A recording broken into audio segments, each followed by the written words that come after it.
Shalom Bapak Ibu Saudara yang terkasih dalam nama Tuhan Yesus. Shalom, puji nama Tuhan. Kembali kita dipertemukan kembali di tempat ini Bapak Ibu. Bukan karena suatu alasan tetapi karena kita mau memuji dan menyembah Tuhan. Amin. Saya mau ajak Bapak Ibu buat bangkit berdiri. Kita mau sama-sama berdoa untuk memulai ibadah pagi ini. Tuhan Yesus, kami bersyukur Bapa buat anugerah-Mu sepanjang hari ini ya Yesus. Kembali Tuhan, kami masih diberi kesempatan untuk memuji dan meninggikan nama-Mu ya Yesus. Semua karena anugerah-Mu saja Tuhan.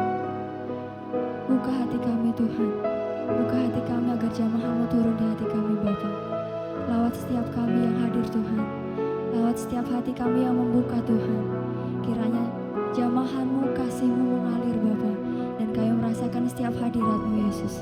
Dan kami percaya Tuhan, jika kami ingin beribadah dengan sungguh-sungguh, hadirat Tuhan turun. Hadirat Tuhan mengalir setiap hidup kami Tuhan. Biar Engkau yang menjamah anak-anak-Mu Bapa. Bukan hanya di tempat ini saja Tuhan, yang ada di rumah, yang ada dimanapun anak-anak-Mu berada Tuhan. Kami percaya penyertaan-Mu selalu menyertai Yesus. Urapi setiap kami Tuhan, di dalam nama Yesus. Haleluya. Amin.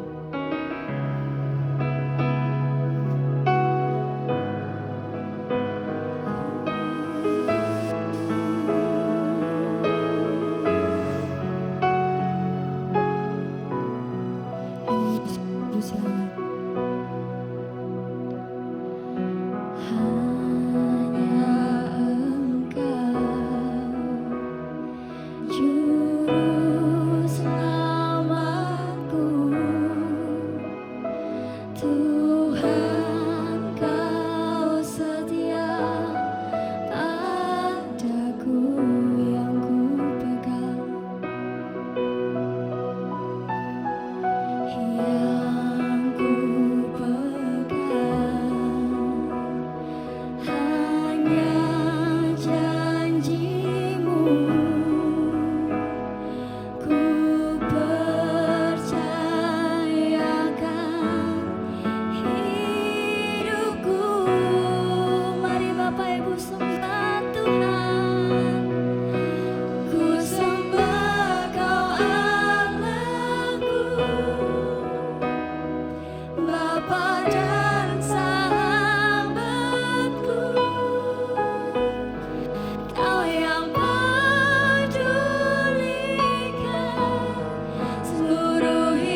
Ibu Saudara, seberapa banyak kita melewati lembah hidup di dalam kehidupan kita, saya yakin dan percaya semua karena si izin Tuhan.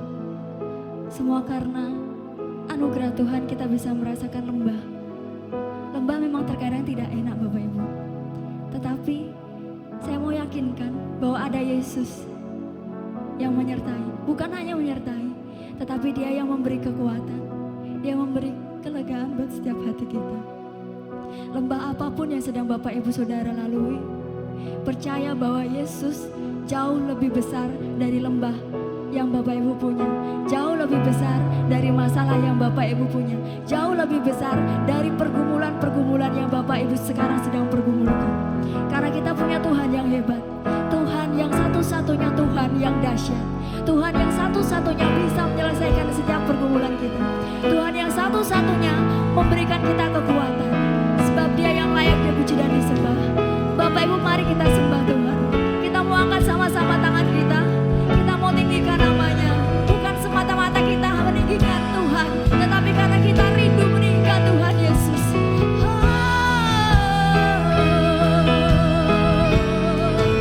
Naikkan pujianmu, naikkan sembahmu,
melegakan setiap yang terbeban Tuhan.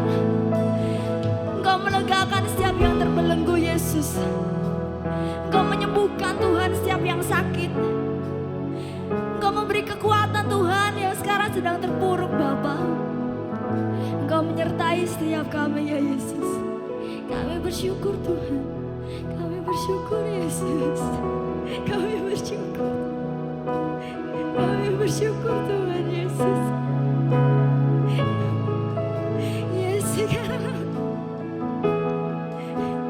Thank you Lord. Thank you Lord. Thank you Lord.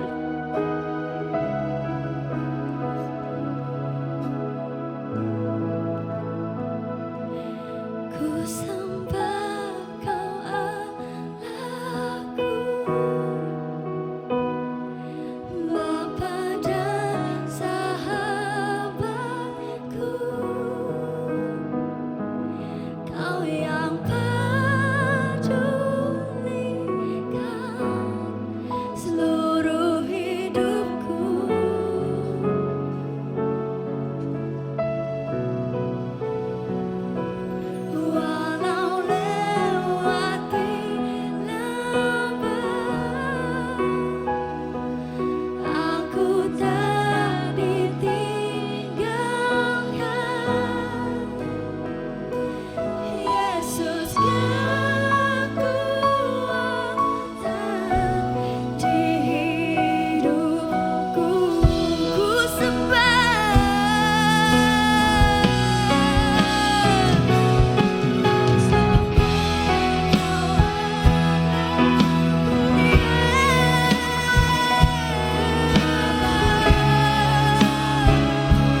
diserak-serak buat Tuhan Yesus.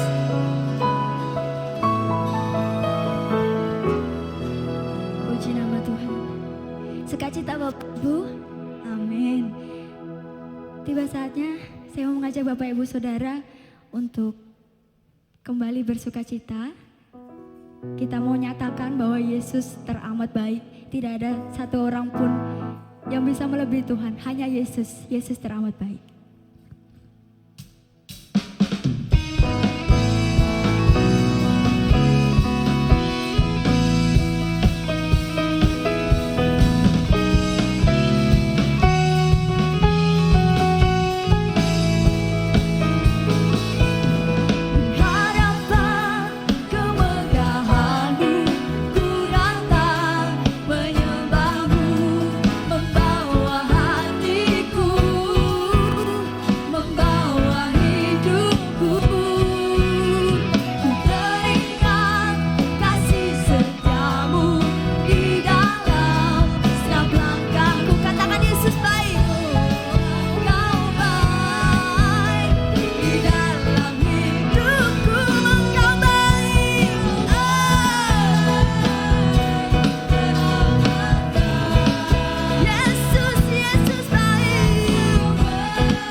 Syukur Bapak Ibu nggih. Tiba saatnya kita mau mendengarkan firman Tuhan. Biar Tuhan masuk di dalam hati kita. Persilahkan Tuhan Yesus buat masuk dalam hidup kita.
cinta padamu Tuhan. Aku rindu hadirat-Mu Tuhan. Aku ingin selalu dekat padamu, menikmati kehadiran-Mu. Ku nyanyi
bersama-sama kita akan berdoa. Bapa yang penuh kasih, pada saat ini ya Bapa, kami datang kepadamu. Kami telah memuji-muji-Mu, telah menyembah-Mu. Karena Engkau adalah Allah yang layak kami puji dan Allah yang layak kami sembah di dalam nama Yesus. Kami rindu akan firman-Mu, kami rindu akan sabda-Mu. Berfirmanlah Tuhan, kami siap untuk mendengarkan. Urapi hamba-Mu ini dengan urapan yang baru, dengan juga urapi setiap umat-Mu, jemaat-Mu dengan urapan yang baru di dalam nama Yesus. Supaya kami boleh menerima firman dan melaksanakan di dalam setiap kehidupan kami. Sehingga kehidupan kami Engkau buat berhasil di dalam nama Yesus. Terima kasih Tuhan, terima kasih. Kami bersyukur kepadamu. Berikan hati kami yang lemah lembut dan rendah hati. Berikan hati kami terus bergembira dan bersuka cita di dalam Tuhan.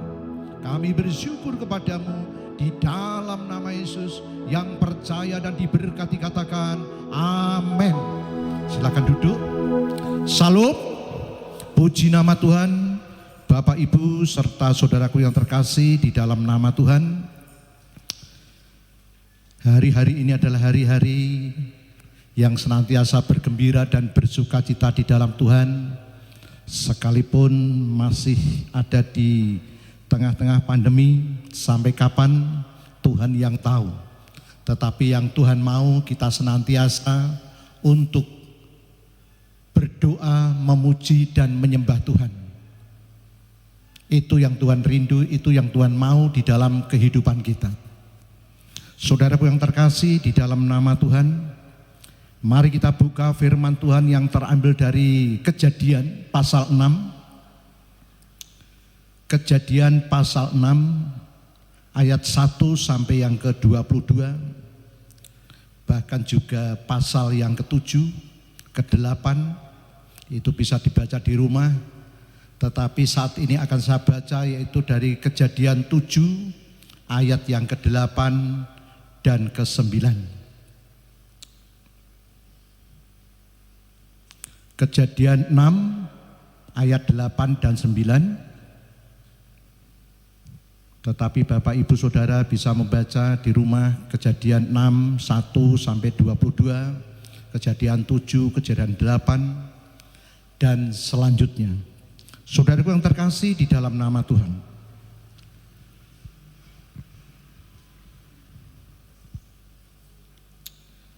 Kejadian 6 ayat yang ke-8 yang demikian firman Tuhan.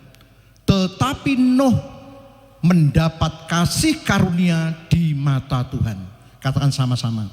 Tetapi Nuh mendapat kasih karunia di mata Tuhan. Ayat 9. Inilah riwayat Nuh.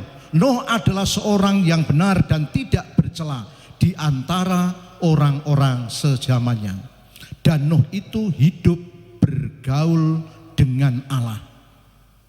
Saudaraku yang terkasih di dalam nama Yesus. Kemudian ayat 13. Berfirmanlah Allah kepada Nuh, aku telah memutuskan untuk mengakhiri hidup segala makhluk, sebab bumi telah penuh dengan kekerasan oleh mereka.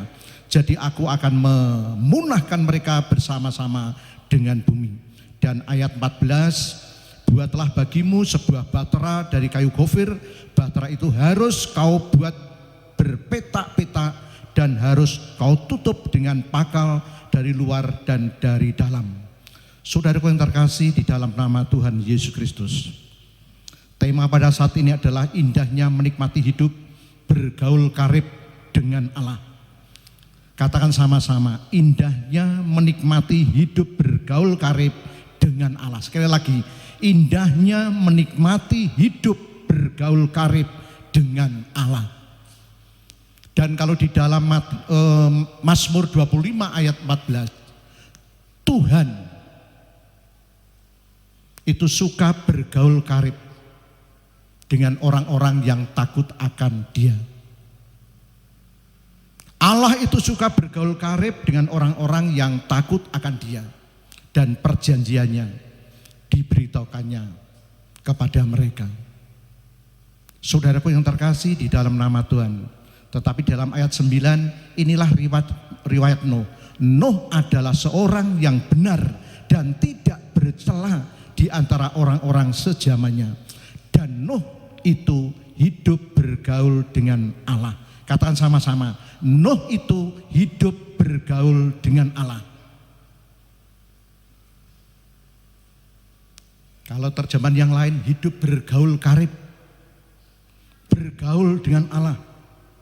Saudaraku yang terkasih di dalam nama Yesus, kalau kita belajar dari kitab Kejadian 6 ayat 1 sampai 22, demikian juga kejadian yang lain, Kejadian 7, di situ ada dua macam kehidupan manusia. Ada dua tipe kehidupan manusia. Yang pertama adalah kehidupan manusia yang memilih untuk memutuskan tidak bergaul karib dengan Allah. Model yang seperti ini dikandani supaya tidak akan mungkin bisa, kecuali Tuhan datang di dalam hidupnya. Walaupun sudah melihat apa yang memang sudah dilihat.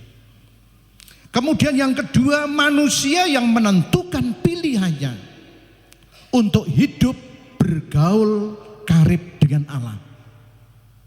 Jadi sederhana, di dalam Kejadian 6 ayat 1 sampai yang ke-22, yang pertama adalah manusia yang memilih hidupnya tidak bergaul karib dengan Allah, tidak mau mendekat kepada Allah, menjauh dari Allah. Tetapi yang kedua adalah manusia yang menentukan hidupnya untuk dekat dengan Allah, untuk dekat dengan Tuhan, untuk bergaul karib dengan Tuhan, untuk akrab dengan Tuhan. Nah, apa artinya hidup bergaul karib dengan Allah? Bagaimana kehidupan bergaul karib dengan Allah? Tandanya mudah, yaitu hidup dekat dengan Allah, hidup berkenan kepada Allah, hidup bersekutu dengan Allah, hidup takut kepada Allah. Sebab Tuhan itu senang bergaul karib dengan orang yang takut akan Allah. Dan perjanjiannya itu diberitahukan kepada mereka. Jadi kalau mau kita diberitahu perjanjian Tuhan, firman Tuhan, takut akan Tuhan, dekat dengan Tuhan, bergaul karib dengan Tuhan. Jadi hidup bergaul karib dengan Tuhan itu identik dengan hidup takut akan Allah, beribadah kepada Allah, ada tanda-tandanya. Hidup beribadah kepada Allah, yang itu dinyatakan ibadah kepada Allah dinyatakan dalam kehidupan pribadi, dalam kehidupan keluarga, di tengah-tengah keluarga, senantiasa doa memuji menyembah Tuhan, itu menjadi kerinduannya. Demikian juga dinyatakan di dalam kehidupan bersekutu, dalam kehidupan bergereja. Kalau sekarang ini, kalau zamannya Nuh belum ada istilah gereja. Kalau gereja adalah kumpulan orang-orang percaya yang dipanggil keluar dari kegelapan menuju terangnya yang ajaib. Bukan yang dipanggil dari terangnya ajaib menuju ke kegelapan, itu kebalik. Yang dipanggil dari kegelapan menuju terangnya yang ajaib. Kalau sudah ada di dalam terang, jangan kembali ke kegelapan. Saudaraku yang terkasih di dalam nama Tuhan. Jadi apa artinya hidup bergaul karib dengan Allah? Dan bagaimana tanda-tandanya? Yaitu mereka senantiasa dekat kepada Allah, beribadah kepada Allah. Dinyatakan di dalam kehidupan pribadi, dan dinyatakan dalam kehidupan keluarga, dinyatakan dalam kehidupan bersekutu, dinyatakan di dalam kehidupan bergereja. Itulah tanda-tanda, ciri-ciri kehidupan bergaul karib dengan Allah. Dan itu senantiasa diupayakan, dilatih terus-menerus. Latihlah dirimu untuk beribadah. Latihan jasmani itu terbatas gunanya, tetapi ibadah itu tidak terbatas gunanya. Amin. Kalau kita baca di dalam 1 Timotius 4 ayat 7 sampai yang ke-8. Coba 1 Timotius 4 ayat 7 dan 8 dibuka. 1 Timotius. Nah, kita baca bersama-sama. Tetapi tetapi jauhilah takhayul dan dongeng nenek-nenek tua, latihlah dirimu beribadah. Sama-sama katakan, latihlah dirimu beribadah. Tetapi, yang 8, latihan badani terbatas gunanya, tetapi ibadah itu berguna dalam segala hal karena mengandung janji baik untuk hidup ini maupun untuk hidup yang akan datang. Mengandung janji untuk hidup sekarang dan juga akan datang. Latihlah dirimu beribadah. Latihlah dirimu untuk bergaul karib dengan Allah. Apa kata amin? Coba disenggol sebelahmu. Latihlah dirimu untuk beribadah. Amin. Latihlah. Kita semuanya ini sedang latihan dan latihan. Memang kita percaya dan percaya untuk beribadah, tapi dari progres ini, proses ini kita melatih diri kita sendiri. Karena firman Tuhan katakan, latihlah dirimu untuk beribadah. Latihan jasmani terbatas gunanya, tetapi ibadah tidak terbatas, mengandung janji untuk hidup sekarang ini maupun yang akan datang.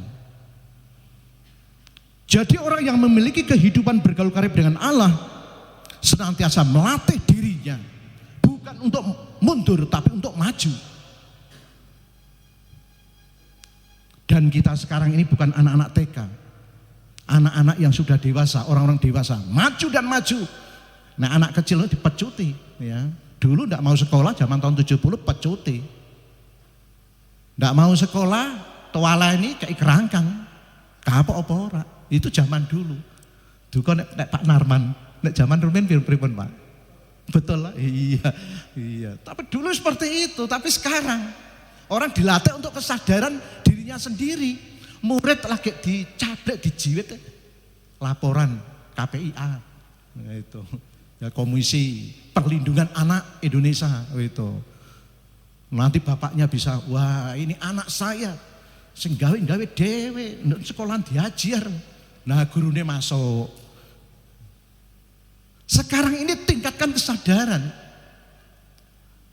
Tidak perlu seperti tahun 70. Jadi kita semuanya termasuk Pak Tri melatih diri untuk beribadah. Sopo sing dorong awake dhewe.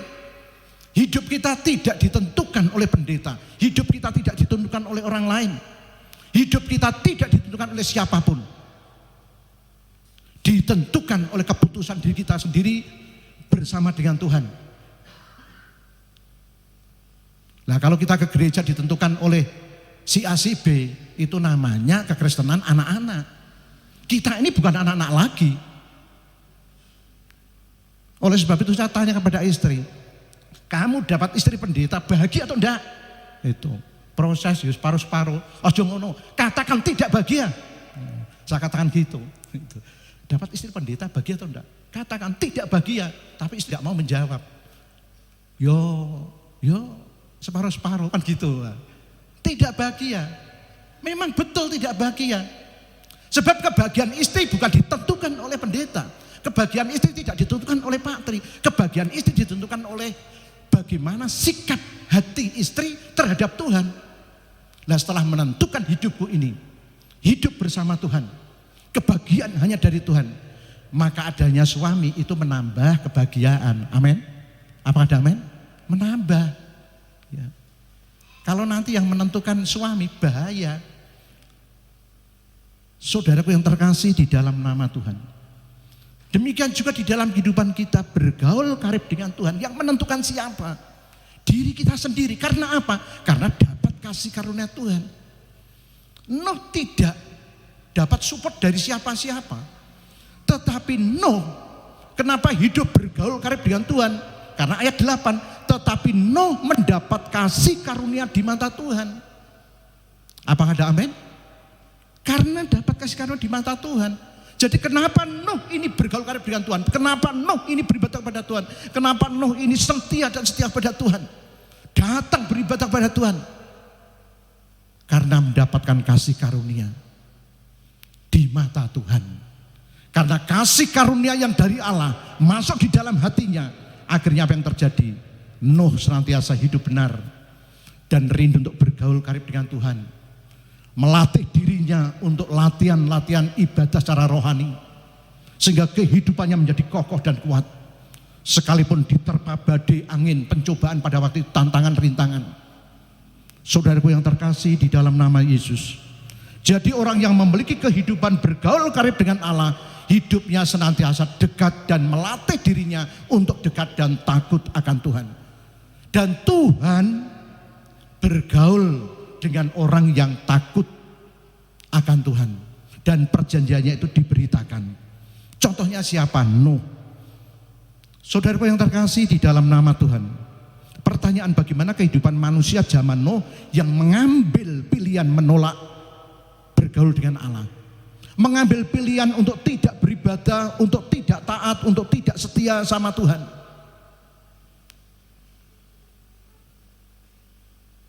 Bagaimana kehidupan di zaman Nuh? Mereka-mereka yang tidak bergaul karib, hidupnya tidak takut sama Tuhan, berjalan menurut kehendaknya sendiri.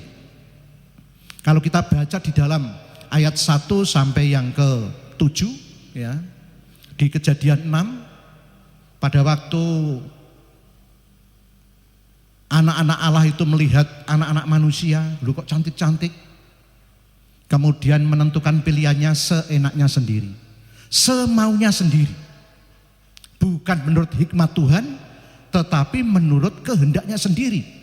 Maka anak-anak Allah itu melihat bahwa anak-anak perempuan manusia itu cantik-cantik, lalu mereka mengambil istri dari antara perempuan itu, siapa saja yang disukai mereka. Nah ini kacau. Siapa saja yang disukai diambil. Lah nek model kaya ngono bubar atau enggak? Oleh sebab itu Tuhan pada saat itu akhirnya memutuskan untuk membunuh manusia. Ya, ekstrimnya seperti itu. Dalam bahasa di sini, maka aku akan memutuskan untuk membinasakan mereka semua karena mereka hidupnya sudah tidak takut akan Tuhan. Ono wong wedok cantik merasa dirinya, wah ini tak ambil, apa siji loro telu diambil. Dunia tatanan pada waktu jadi rusak. Dan akhirnya mengambil wanita-wanita dunia itu, kemudian akhirnya lahir manusia-manusia yang gagah perkasa.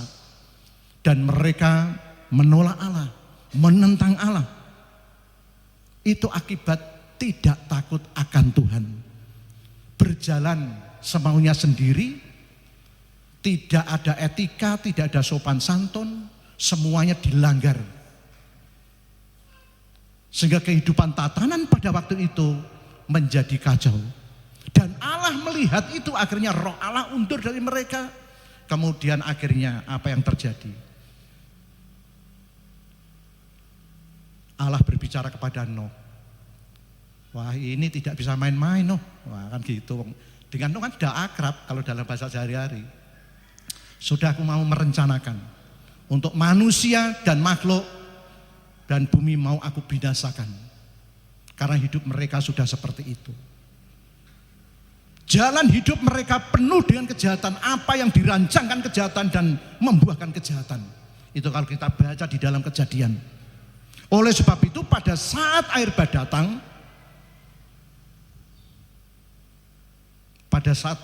datang, mereka tidak ada persiapan, mereka tidak ada pertobatan, berakhir dengan kebinasaan. Lah tidak ada persiapan. Padahal kesempatan itu diberikan Allah kepada manusia pada waktu kurang lebih 100 tahun sampai 120 tahun. Tuhan masih menunggu masa pertobatan. Sebabnya apa? Sebabnya Nuh pada waktu membangun itu umur 500 tahun. 600 tahun naik ke kapal. Badai turun, hujan turun. 100 tahun. Belum persiapannya, bisa 120 tahun.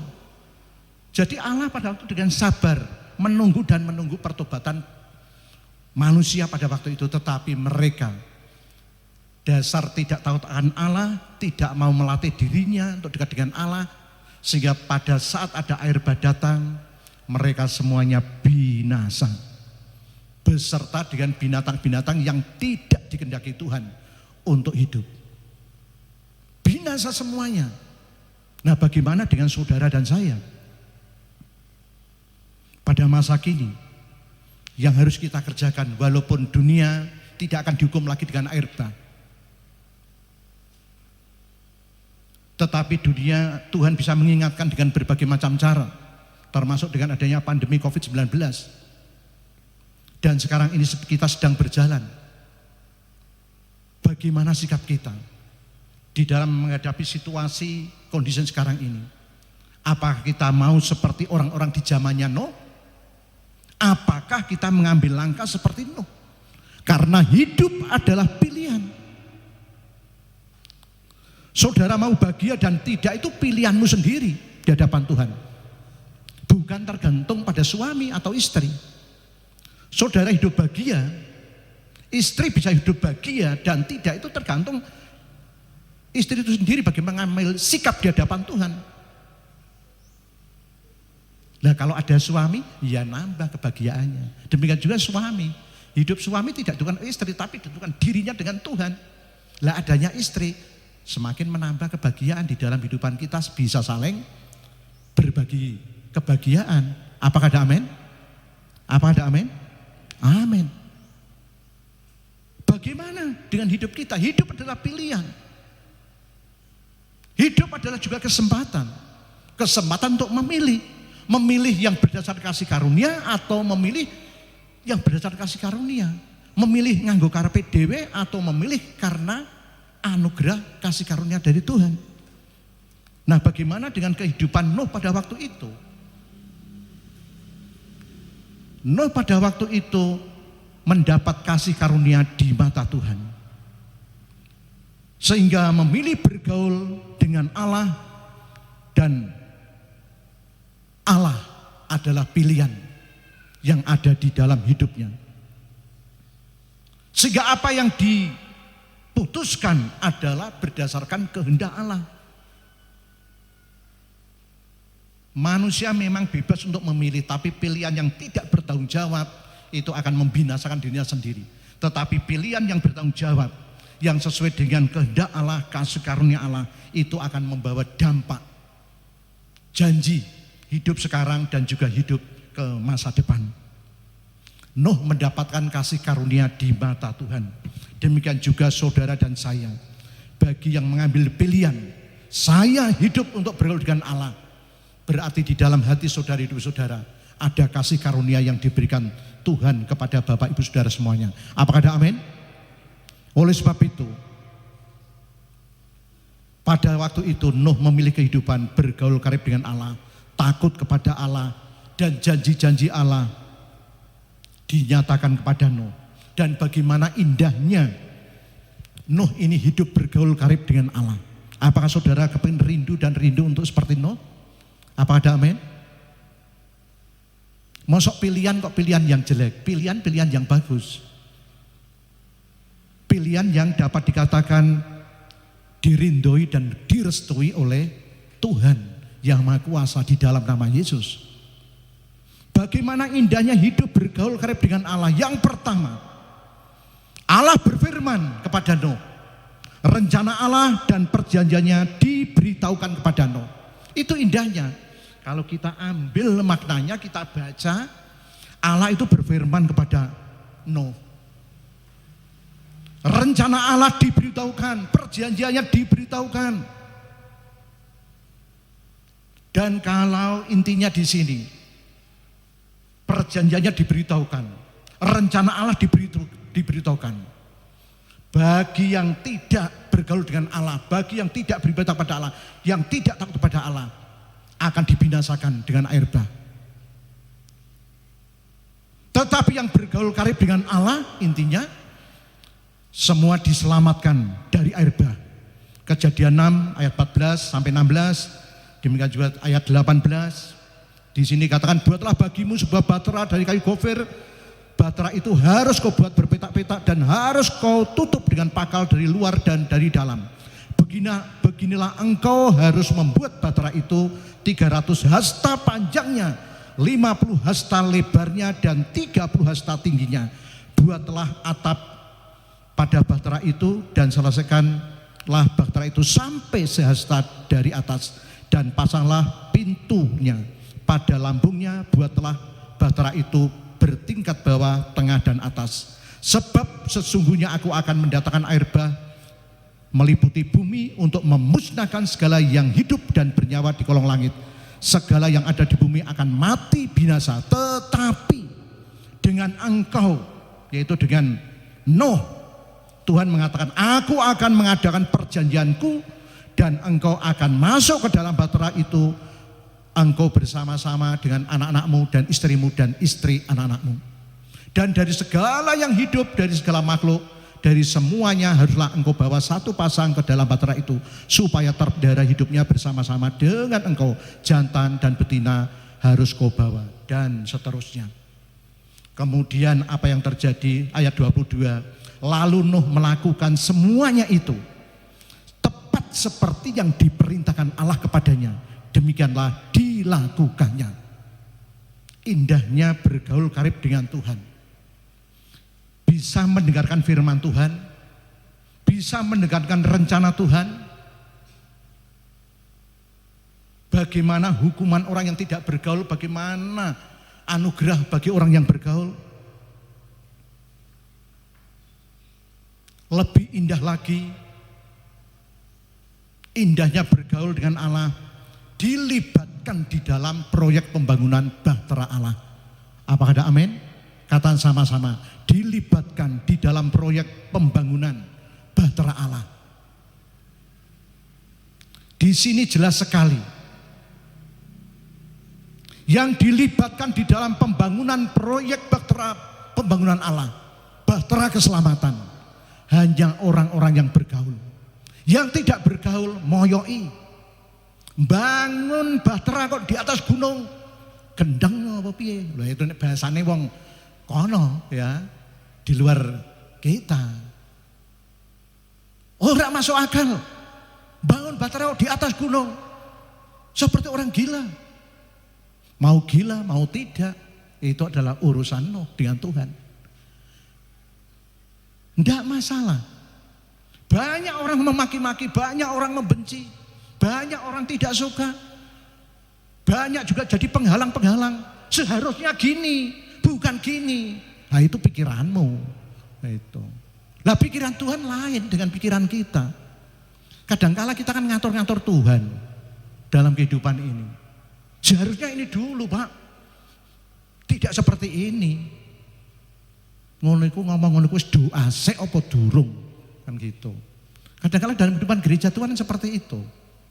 Seharusnya gini Pak, seharusnya gini Pak. Ngomong seperti itu tuh sudah doa dulu dengan Roh Kudus atau karena mendengarkan bisikan-bisikan yang lain. Itu. Lah kita belajar untuk hidup bergaul dengan Allah. Kalau hidup bergaul dengan Allah, Tuhan akan memberikan rencana-rencananya. Oh seperti ini, seperti ini, seperti ini. Tetapi sekalipun demikian, ada tantangan dan rintangan, itu tidak masalah. Bagi kita adalah untuk semakin dekat dengan Tuhan, mengerjakan proyeknya Tuhan. Amin. Dan bahtera yang besar itu tidak hanya terbatas bahtera fisik, tetapi bahtera yang besar, bahtera keselamatan. Bahtera keselamatan, penginjilan, misi, penjangkauan yang Tuhan kehendaki hanya mereka-mereka yang bergaul dengan Allah, yang dekat dengan Allah, yang mau mendengarkan visinya Allah, mendengarkan kehendak Allah, dan sambil terus mengandalkan pimpinan Roh Kudus. Maka kita yang bergaul, kita akan dimampukan untuk membangun bahtera yang besar, bahtera Allah, bahtera yang menampung seberapa banyak orang-orang untuk diselamatkan di dalam nama Yesus. Apakah ada amin? Jadi ingat bahwa yang diperkenan Tuhan untuk membangun bahtera keselamatan Allah itu adalah orang-orang yang bergaul. Yang tidak bergaul biasanya ngeributi, ngerecoki dan lain sebagainya. Nek bagi saya sudah tidak usah didengarkan. Karena berita keselamatan tetap harus ditegakkan. Ditegakkan oleh siapa? Oleh kita yang bergaul dengan Tuhan, oleh orang yang beribadah pada Tuhan, oleh orang yang bersekutu dengan Tuhan. Dan Tuhan pasti akan memberikan janjinya, rencananya buat kita semuanya. Saudaraku yang terkasih dalam nama Yesus. Sehingga pada waktu membangun bahtera Tuhan keselamatan, bahtera keselamatan, bahtera ini mau diarahkan kemana? Kalau orang itu minta, kita tanya Roh Kudus, kehendak Tuhan bagaimana? Jalan, ya kita jalan. Berhenti, kita berhenti. Kalau kita jalan, mereka bisa menerima Yesus berapa persen? Sekian persen, kita jalan, bertobat. Dan akhirnya keselamatan terjadi. Dan akhirnya pada saat itu, pada waktu di Babante Dewa, ketemu siapa? Pak Nasukas keluarga ketemu Moni pada waktu itu masih SD. Dan akhirnya bertobat juga. Itulah langkah-langkah di dalam Tuhan. Sehingga indahnya bagaimana bergaul dengan Tuhan, itu sangat indah sekali kita bisa menerima hikmat Tuhan, kita bisa menerima pengetahuan Tuhan, kita bisa membangun apa yang Tuhan mau, bukan apa yang aku mau. Dan akhirnya pada waktu air bah itu datang, apa yang terjadi? Keselamatan dinikmati oleh Nuh. Keselamatan dinikmati oleh setiap orang yang bergaul kepada Allah di dalam kehidupan kita sekarang ini juga masa ke depan. Apakah ada amin? Sehingga yang penting sekarang ini, latihlah dirimu untuk beribadah. Latihlah dirimu untuk bergaul karib dengan Allah. Tidak usah memusingkan siapapun orangnya, tetapi kita melatih diri kita, memacu diri kita untuk beribadah. Dan terus melaksanakan apa yang menjadi tugas kita, yaitu bersekutu, melayani, dan bersaksi. Marturia, diakonia, dan koinonia. Itu tugas orang percaya. Ciri orang yang bergaul karib dengan Allah itu pasti memiliki tanda-tanda marturia, kesaksian, diakonia, melayani, dan koinonia, persekutuan. Nah itu tanda-tanda orang yang bergaul karib dengan Allah. Dan terus kita tingkatkan di dalam kehidupan kita sehari-hari. Saudaraku yang kekasih, pertanyaan bagi kita semua, bagaimana dengan hidup kita sekarang ini? Apakah saudara menentukan pilihan untuk jauh dengan Tuhan di tengah-tengah pandemi? Kesempatan, corona, tidak usah ke gereja, kan gitu. Banyak orang seperti itu. Ayo ke gereja, corona. Lebih suka pada Miss Corona daripada Tuhan Yesus. Asal ditanya, lu kok orang gereja, waduh, corona lagi, wah gitu. Corona itu, corona di gua alasan aja itu. Apakah menentukan pilihan kita seperti itu? Pemerintah sudah memberikan kelonggaran dengan cara yang seperti ini. Puji Tuhan. Apakah hidup kita tentukan hidup kita untuk semakin mendekat dengan Tuhan, bergaul dengan Tuhan? Pilihan di tangan saudara. Tapi ingat, pilihan kita yang tidak bertanggung jawab membawa risiko ke depan di dalam kehidupan kita semuanya. Tetapi pilihan yang berdasarkan kasih karunia Tuhan, kita semakin bergairah, bersemangat untuk bergaul dengan Allah di dalam nama Yesus. Kita semakin takut akan Tuhan. Kalau kita takut akan Tuhan, kita dapat hikmatnya, dapat pengetahuannya. Karena permulaan daripada pengetahuan adalah takut akan Tuhan. Permulaan daripada hikmat adalah takut akan Tuhan. Nah kalau kita takut akan Tuhan, kita akan dapat berkat hikmat Tuhan, dapat pengetahuan Tuhan, dapat keselamatan yang dari Tuhan. Tidak hanya dapat keselamatan, tapi menikmati keselamatan di tengah-tengah situasi pandemi pada saat ini. Tuhan memberkati kita semuanya. Amin. Mari kita berdoa. Bapa yang penuh kasih, pada saat ini ya Bapa, kami datang kepadamu. Ampuni Tuhan segala dosa-dosa kami. Seringkali kami menjauh dari Engkau Tuhan. Seringkali kami tidak takut kepadamu Tuhan. Seringkali kami mengikuti jalan-jalan kami sendiri. Menuruti bisikan-bisikan yang tidak dari Engkau, yang membawa kepada kehancuran. Tetapi Tuhan, ampuni Tuhan dosa-dosa kami. Ampuni pelanggaran-pelanggaran kami. Oh terima kasih Tuhan, terima kasih. Kami rindu Tuhan untuk mengambil pilihan dan keputusan berdasarkan kasih karunia di mata Engkau seperti Nuh pada waktu itu. Sekalipun ada tantangan dan tantangan, Engkau Engkau memberikan kekuatan pada kami untuk senantiasa bergaul kepada Engkau, dekat dengan Engkau, melatih diri kami untuk beribadah di dalam nama Yesus. Terima kasih Tuhan, terima kasih. Sebab hidupku sekarang ini juga yang akan datang ditentukan oleh pilihanku sekarang ini bersama Engkau yang Roh Kudus, bersama Engkau ya Tuhan. Terima kasih Tuhan, terima kasih. Karena hidup adalah pilihan, hidup adalah kesempatan yang indah untuk senantiasa menyenangkan hati Engkau. Segala penghambat-penghambat untuk kami bergaul dengan Tuhan, aku lepaskan di dalam nama Yesus. Penghambat-penghambat untuk beribadah, lepas di dalam nama Yesus. Penghambat-penghambat untuk kami maju di dalam Tuhan, aku lepaskan dalam nama Yesus. Penghambat-penghambat untuk membangun gereja ini, baik secara fisik maupun roh penginjilan penjangkauan, aku batalkan di dalam nama Yesus. Terima kasih Tuhan, terima kasih. Kami bersyukur kepadamu bahwa Yesus Engkau luar biasa.